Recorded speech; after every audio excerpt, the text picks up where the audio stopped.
He served as a Chicago policeman for more than 32 years and was Chicago's chief of police for 4, but Francis O'Neill is probably better known for his efforts in preserving the music of his homeland.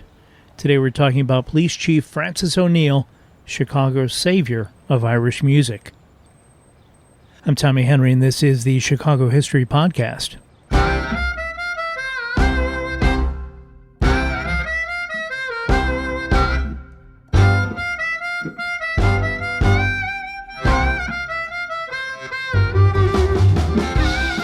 Irish immigrants have been a big part of Chicago's development since the city was incorporated in 1837. Digging the Illinois and Michigan Canal, working the steel mills and stockyards, laying railroad track, and working long hours in Chicago's factories, often for meager wages. The Irish were often belittled and denied work and proper housing for being Catholics by the Protestants in Chicago. And yet Chicago would not be the city it is today without its proud Irish population and important historical figures like Francis O'Neill. Daniel Francis O'Neill was born in Trollebane, County Cork, Ireland in 1848, the youngest of 7 children. He learned to play the flute at a young age and was an excellent student, studying Greek, Latin, and mathematics. Although he considered becoming a teacher, he instead decided to leave Ireland in 1865 when he was just 16 and spent the next 4 years traveling the world as a sailor. Egypt, Japan, the Hawaiian Islands, Russia, and the West Indies were all part of his travels. During the long voyages, he continued to read and expand his mind, collecting books at foreign ports. After his adventures at sea ended, O'Neill spent some time as a teacher in Missouri before heading to Chicago with his new bride, Anna Rogers, a lovely Irish girl from County Clare, Ireland, at his side. The couple soon settled into the Bridgeport area to the south of downtown. Despite being well educated, it took O'Neill more than a month on the city streets of Chicago in 1871 to land his first job as an unskilled laborer, quote, trucking dressed hogs and pounding ice, end quote. For this, he was paid $50 a month, a little more than $1,150 in today's money.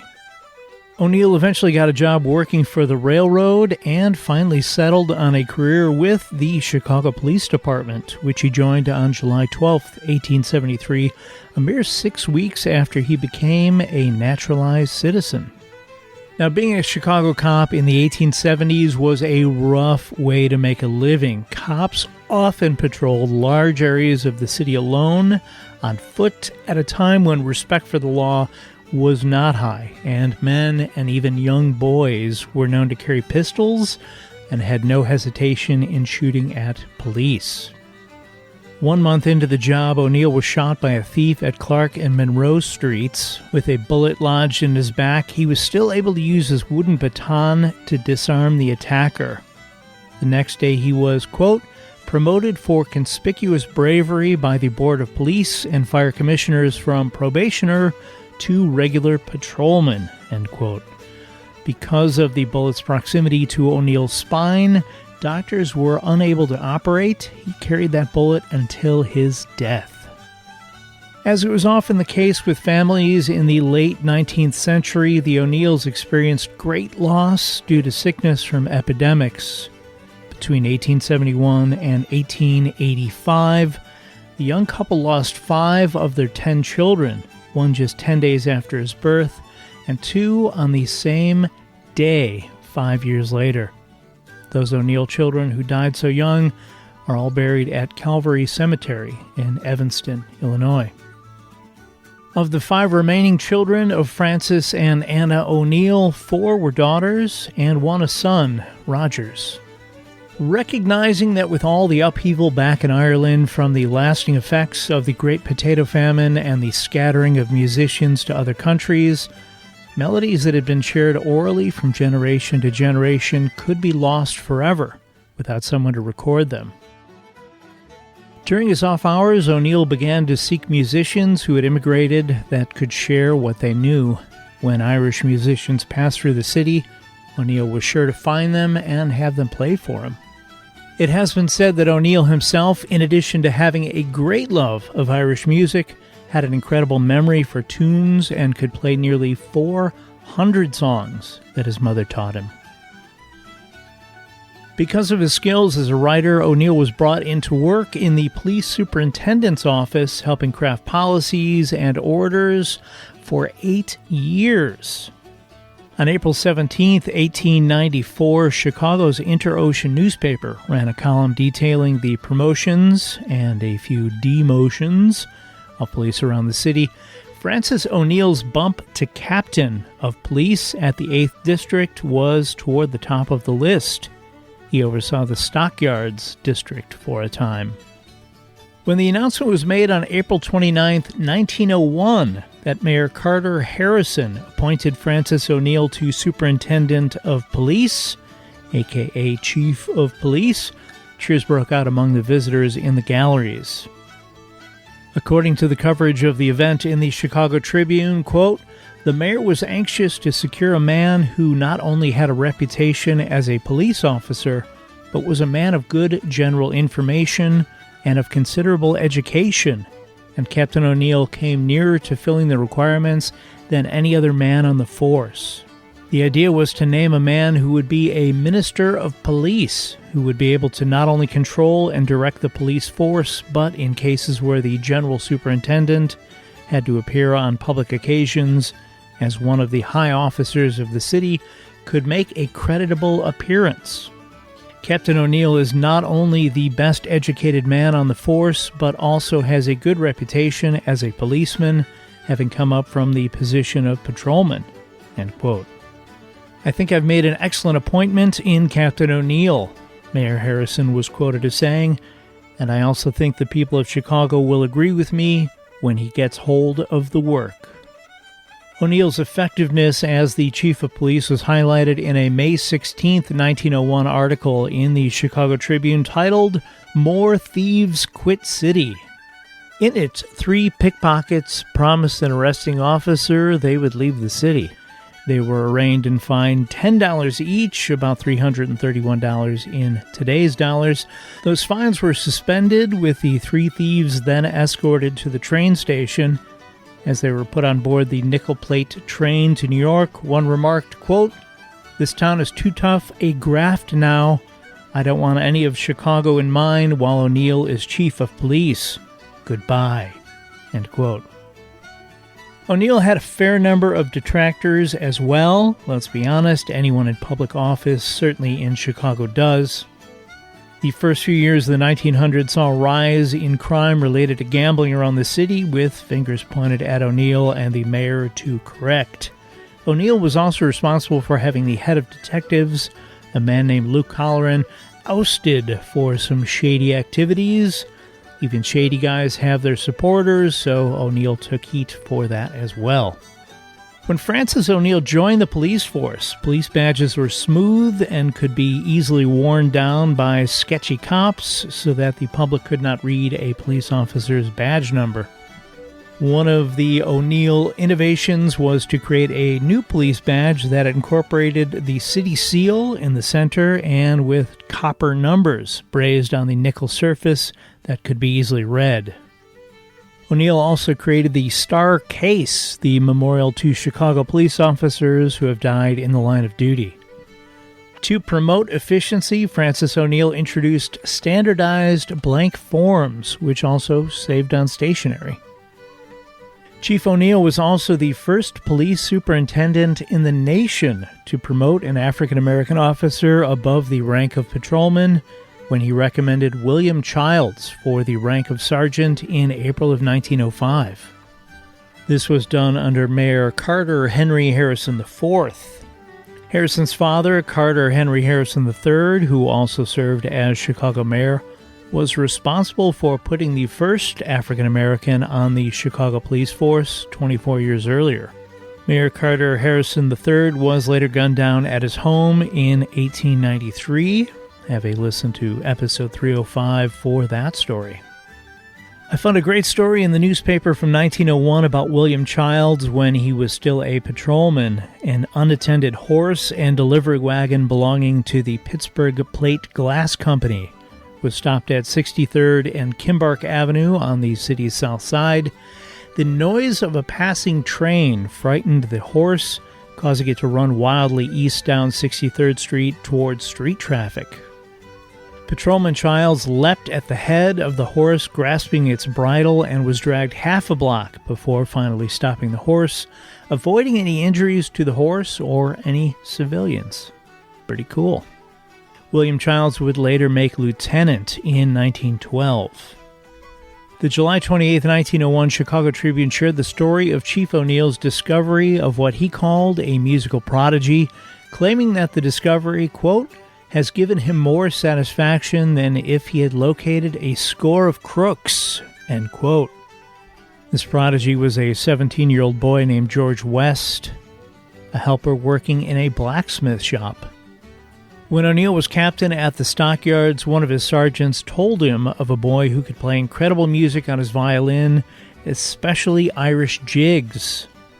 O'Neill investigated and was so impressed at the sound the boy created on his beat-up fiddle that he tracked down a second-hand fiddle in the city and presented it to young George West. The paper claimed West was an orphan living with his brother at 4121 South Union Avenue and had never had a lesson. Young George West had been working in a cooper shop in the Stockyards district, and O'Neill reportedly, quote, lived in continual dread lest the boy should lose one of his fingers in a cutting machine and thus ruin his possibilities as a violin player, end quote. O'Neill was relieved when West began working in the blacksmith shop. Quote, I've never heard better playing by one of West's years, and of the many musicians I've heard, few of any age or any training who could equal this boy. His specialty is Irish music, the most difficult kind to play, in my opinion. Considering his lack of training, the boy is a marvel, end quote. Chief O'Neill took the boy to a meeting of the Irish Historical Center at the Calumet Theater in South Chicago. In October of that year, Chief O'Neill planned to bring him before a meeting of Irish jig players at the Auditorium Theater. In an early example of your nobody until your death is reported prematurely, in February of 1902, at about 6 p.m., a call came into the Harrison Street Police Station asking if the report of Police Chief Francis O'Neill's assassination had been confirmed. Police began calling other stations for verification, and soon every precinct in the city was notified to report back any information about this topic. Chief O'Neill was missing. At the 50th Street Station at 50th and State Streets, O'Neill's buggy was found in the barn, but the driver, Henry Schmidt, was nowhere to be found. Lieutenant Dennis Conway, part of Chief O'Neill's staff, remembered that the chief had announced his intention of going directly home when he left the office in the middle of the afternoon. It appeared he never arrived.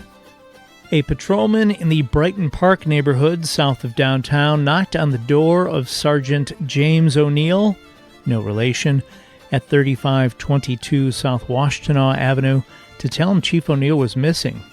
Those concerned breathed a sigh of relief to discover Chief O'Neill had gone to his friend's house in Brighton Park to play Gaelic melodies on his flute while James O'Neill played the violin. Although O'Neill laughed when he first heard about all the hubbub, my word not his, he soon became concerned that his family might hear of all this and be worried. He rushed home. Of course, if ever there was an assassin looking for O'Neill back in the day, he wouldn't have to look far. His address was printed right there in the article, 5448 South Drexel Avenue in the Hyde Park area. Sheesh. As Francis O'Neill had no formal music training, it was Sergeant James O'Neill who helped transpose the music from people around the city. James O'Neill was easily the most notable of all of the musical collaborators, which numbered more than 50 and was invaluable to Frank O'Neill in publishing his first 3 books, The Music of Ireland, Dance Music of Ireland, and O'Neill's Irish Music, 250 choice selections arranged for piano and violin. Francis O'Neill served on the Chicago Police Force during several significant events in the city's history, including the Chicago City Railway strike, which lasted for 3 months in 1877, the Haymarket Square labor rally turned riot on May 4th, 1886, when O'Neill was working in the office of the General Superintendent, the 1894 Pullman strike, and while he was chief of police, the 1903 Iroquois Theater fire, in which 602 people died. O'Neill later wrote of the Iroquois fire, "The horrors of that day will never be effaced from the memory of those who took part in the rescue, and to this department great credit is due for the heroism displayed." On February 13, 1904, tragedy again struck the O'Neill family when Francis and Anna O'Neill's only son, Rogers, died at the age of 18 of endocarditis and meningitis. More than 1,000 people attended his funeral mass at St. Thomas the Apostle Church, and students from St. Ignatius College, now Loyola University, where Rogers attended, served as Rogers' pallbearers.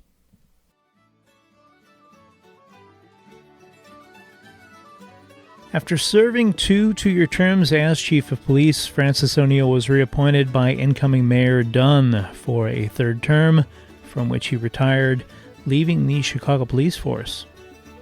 O'Neill was 57 years old.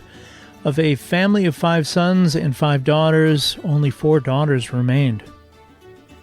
In 1906, after being away from his homeland for 41 years, Francis returned to Ireland for 6 weeks, playing music and seeing more of the country from which he came. After Francis O'Neill's retirement, the O'Neill family spent time in Ocean Springs, Mississippi, where Francis O'Neill was active in the local church, as well as social and civic affairs of the town. Even 18 years after he left his position on the police force, local newspapers continue to write about him. A June 1923 article in the Chicago Tribune carried word that O'Neill was going blind, having lost sight in one eye with the sight in his other eye dimming. Having amassed one of the largest private collections of Irish literature in the United States, Francis O'Neill donated his library of 1,500 volumes to the University of Notre Dame in South Bend, Indiana in 1931. After so much heartbreak and loss in the life of Daniel Francis O'Neill, there was one more to come when his beloved wife Anna passed away in May of 1934 at the age of 84. Chief O'Neill followed her less than 2 years later, on January 28, 1936. He was 87 years old. O'Neill's funeral was held at St. Thomas Apostle Church on 55th Street, where he had been a parishioner for 40 years. He is buried along with his son Rogers, his wife Anna, and the couple's deceased daughters and grandchildren in the O'Neill Mausoleum at Mount Olivet Cemetery on 111th Street. In his lifetime, O'Neill gathered more than 3,600 pieces from oral and printed sources at his own expense, compiling them into 8 books he wrote and published over 2 decades. Making these books universally available is why Irish musicians today have the wealth of musical history from which to draw.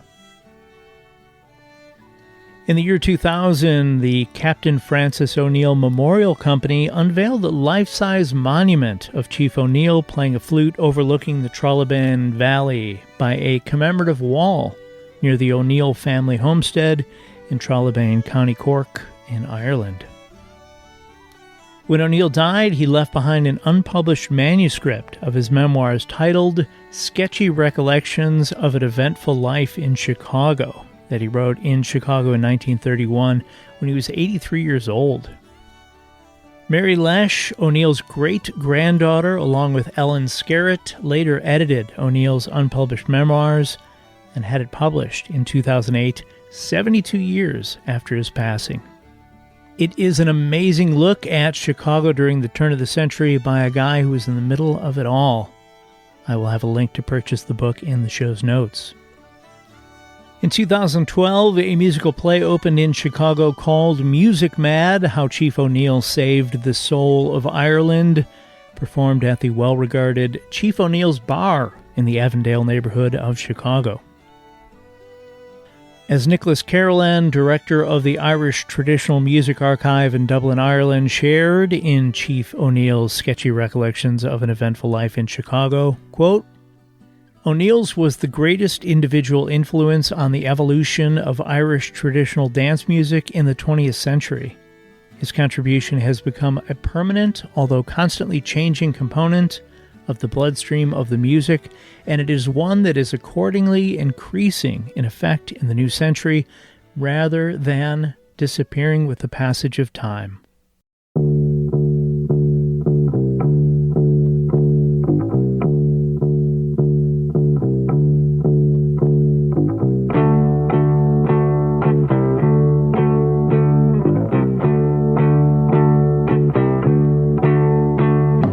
Thanks for listening to today's episode about Chief O'Neill, the savior of Irish music. This episode was written, recorded, and edited by me, Tommy Henry. I have a brief list of links to books as well as other related items in the show's notes, as well as on the Chicago History Podcast website at chicagohistorypod.com. If you or someone you know is a history nerd like me who would like to learn more. Anything ordered through those links, not just the items listed, may earn a small commission for the podcast and help offset production costs at no additional cost to you. If you don't already, please follow the show on social media as I update Twitter, Facebook, and Instagram throughout the week with articles, pictures, and behind-the-scenes tidbits to enhance the episodes.